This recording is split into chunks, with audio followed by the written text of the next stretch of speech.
Salut les amis, j'espère que vous allez bien. On se retrouve pour une toute nouvelle vidéo et pour une vidéo assez spéciale.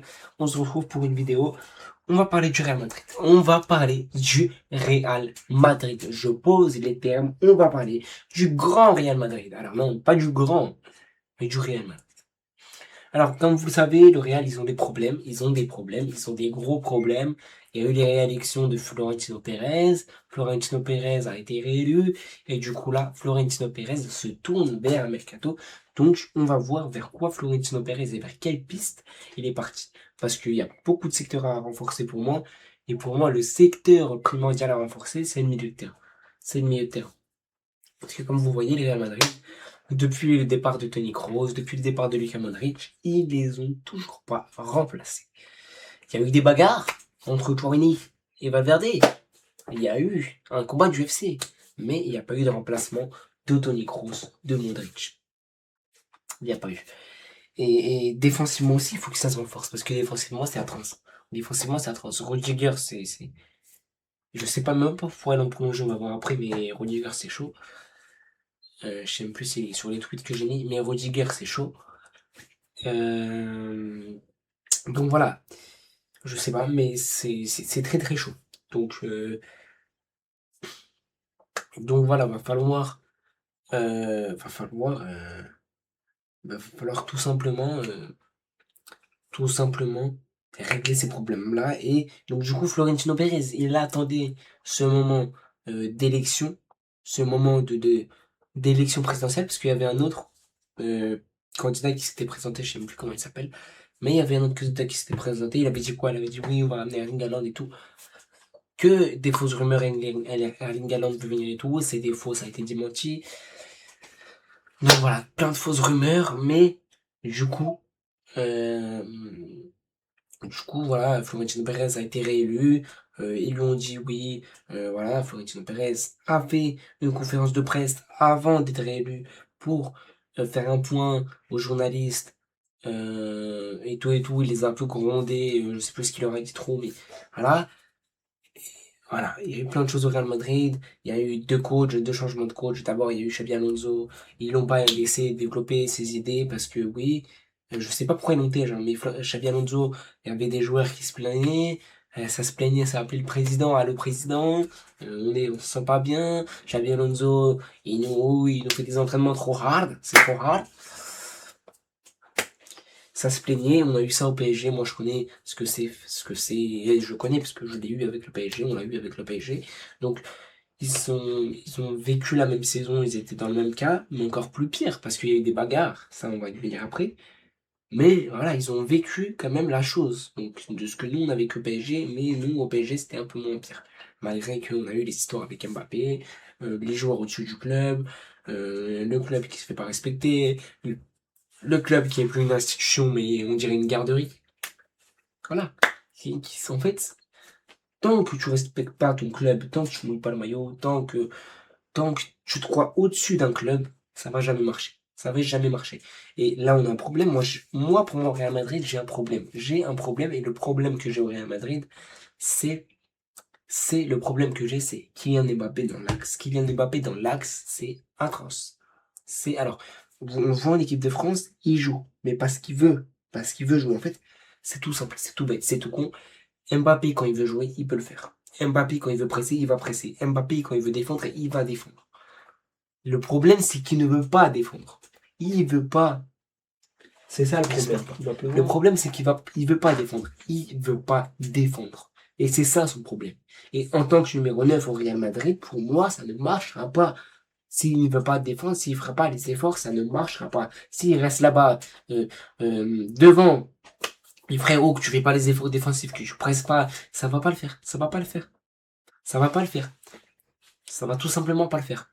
Parce que pour être d'abord un attaquant, la première chose qu'il fait, c'est qu'il va presser. Il va presser. Les mecs, un attaquant, la première chose qu'il va faire, c'est presser. Et la deuxième chose qu'il va faire, c'est marquer. Et faire son boulot d'attaquant. Mais voilà. Tu le vois aussi, tu le vois avec Kvaratskhelia qui revient défendre au PSG, tu vois Barcola qui revient défendre, tu vois Doué qui fait les efforts, tu vois Dembélé qui fait les efforts, tu vois Gonzalo Ramos qui est parti, qui fait les efforts. En fait, tout le monde fait les efforts. Et pour arriver à quelque chose, il faut que tout le monde fasse les efforts. Il faut que tout le monde fasse les efforts.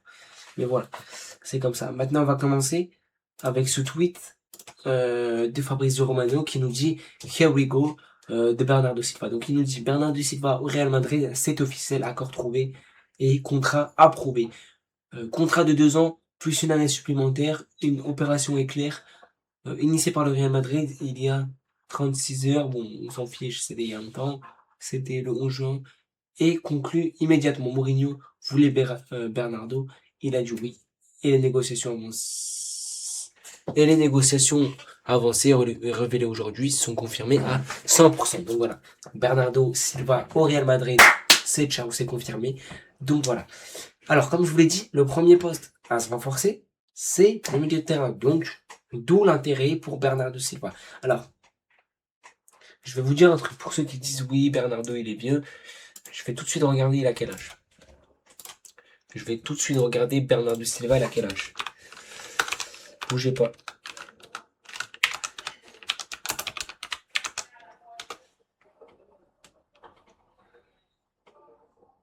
Il a 31 ans. Il a 31 ans. Donc, il a 31 ans. Il est encore dans sa phase où il commence à vieillir. Mais, ça va, 31 ans, 3 années. Ouais, il aura 33, 34 ans. C'est bon. Enfin, c'est pas... Voilà, il a 33. C'est pas... Voilà. C'est pas un 34. Il aura 34 donc. C'est pas... C'est pas... c'est pas... C'est pas vieux, mais ça commence. Et je pense que Bernardo Silva, après ça, je pense pas qu'il prolongera, ou à moins qu'il prolonge une année jusqu'à la 35e, jusqu'à sa 35e année, mais je pense pas. Je pense pas. Je pense que là, enfin, j'ai dit Bernardo, je pense que Bernardo, voilà, il quitte City maintenant, il a un peu tout. Enfin, il a gagné une Ligue des Champions avec City et tout, il a gagné la première ligue, il aura gagné des titres cette année aussi. Donc voilà, maintenant il quitte City, il va au Real. À voir ce que ça donne, à voir ce que ça a donné. Mais voilà, c'est en fait, Bernardo, c'est un excellent profil pour le Real Madrid. Pourquoi? Parce que c'est ce joueur qui leur manquait. Il leur manquait ce joueur un peu de créativité, ce joueur qui va faire le jeu, qui va faire le jeu. Parce que, je vais vous dire un truc, Tchouaméni, c'est bien. Mais à côté, tu mets des Valverde et des Bellingham, c'est pas eux qui vont te créer le jeu. C'est pas ça qui va te créer le jeu. C'est pas des créateurs purs, des créateurs purs. C'est pas des Vitinha, c'est pas Fabien Ruiz, c'est pas un créateur, mais voilà, c'est pas des João Neves, c'est pas des Vitinha. Donc voilà. Donc forcément Bernardo il va te faire du bien. Et en plus je comprends en portugais. Voilà, ça va te faire du bien. Mais Bernardo ça va faire du. Ça, je pense que ça va mettre un peu de peps au milieu de terrain du Real. Après, forcément, il faudra recruter d'autres milieux, je pense. Parce que là, frérot avec Bernardo, il faudra peut-être ils vont vendre Kamavinga, je sais pas. Mais il va falloir faire autre chose aussi. Voilà. On passe à la suite. Plus d'infos sur l'arrivée de Marco Correa au Real Madrid. Donc, comme je vous l'ai dit, le deuxième changement qui doit se faire, c'est la défense. Et du coup, Correa, si je dis pas de bêtises, il joue à droite. Donc, déjà là, je pense que t'as un petit problème. Encore une fois, au Real Madrid. Plus d'infos sur l'arrivée de Marco Correa au Real Madrid. Arthur exclusif. L'arrière gauche, ça, c'est à latéral gauche. Bon, l'arrière gauche, l'Espagnol va signer un contrat de 6 ans et a déjà donné son accord. Un nouveau transfert éclair, fidèle au style du Real Madrid avec, après Bernardo, Dumfries et Konaté. Alors, Cucurella à gauche. Alors, l'arrière gauche. Donc, Cucurella à gauche. Donc, si Cucurella est à gauche, t'auras forcément, c'est pas Carreras qui joue à gauche, c'est qui?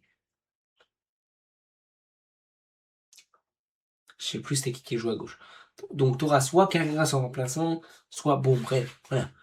Mais t'as Dumfries qui arrive, donc Dumfries qui est ailier droit, si je dis pas de bêtises.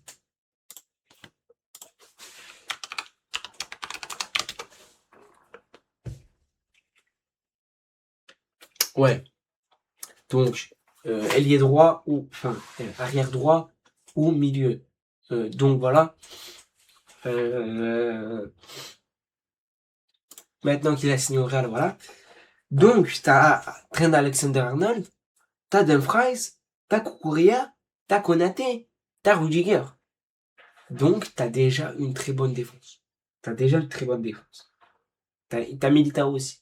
T'as une très bonne défense. C'est une très très bonne défense. C'est une très très bonne défense. Ça te fait déjà un truc solide. Donc Mourinho, il peut s'appuyer sur ces joueurs-là. Déjà, ça te fait un truc solide. Ça te fait une équipe, une défense solide, on va dire. Après, à voir comment tu vas les utiliser, à voir s'ils seront bons ou pas, à voir si ça répondra présent. Parce qu'il y a des autres équipes qui sont aussi mieux armées que le Real. Le Real, déjà, ça va prendre 1 an à s'acclimater.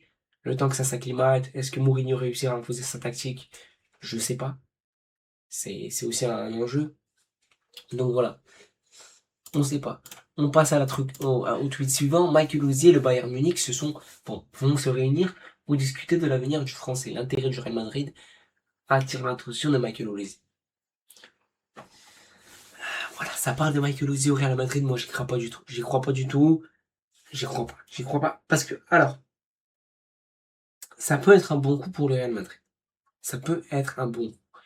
Dans ce cas-là, ça veut dire une chose. Ça veut dire que Kylian Mbappé restera en numéro 9. Ça veut dire qu'il cherche quelqu'un à droite. Parce qu'à droite, t'as qui? Je sais plus s'il y a Rodrigo. Rodrigo, est-ce qu'il est encore là? Dites-moi, je sais plus. Mais t'as Hendrick qui va revenir. À gauche, t'as Vinicius, qui a toujours pas prolongé son avenir, il est incertain. Et t'as Mbappé, Gonzalo, t'as Mbappé devant. Et Mbappé devant, on sait qu'il veut jouer neuf, il veut pas se déplacer sur les côtés. Donc, moi, ce que je ferais à la place de Mourinho, je mettrais Mbappé à droite. Et j'irai chercher un neuf. Voilà. Après, si tu mets Olise à droite, Olise Mbappé, peut-être, ça peut s'entendre, parce qu'en équipe de France, ils ont une très bonne connexion, ça peut aussi marcher. Ça peut aussi marcher. D'où je dis que c'est une piste intéressante pour le Real Madrid. C'est pour ça que je dis que c'est une piste intéressante pour le Real Madrid. Mais voilà, c'est comme ça. C'est comme ça.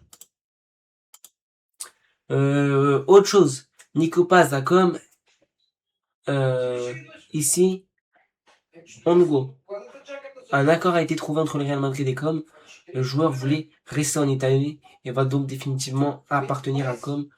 Le Real Madrid conserve la possibilité de racheter l'Argentin et une clause de rachat. Donc voilà. Voilà pour Nico Paz qui va être vendu. Vendu, hein, c'est ça. Ensuite, on continue. Ibrahima Konaté rejoint le Real Madrid. C'est officiel. Son contrat de 4 ans a été signé aujourd'hui, tout comme celui de Denzel Dumfries. Ces deux transferts sont finalisés par Florentino Pérez. D'autres annonces suivront après les élections. Voilà.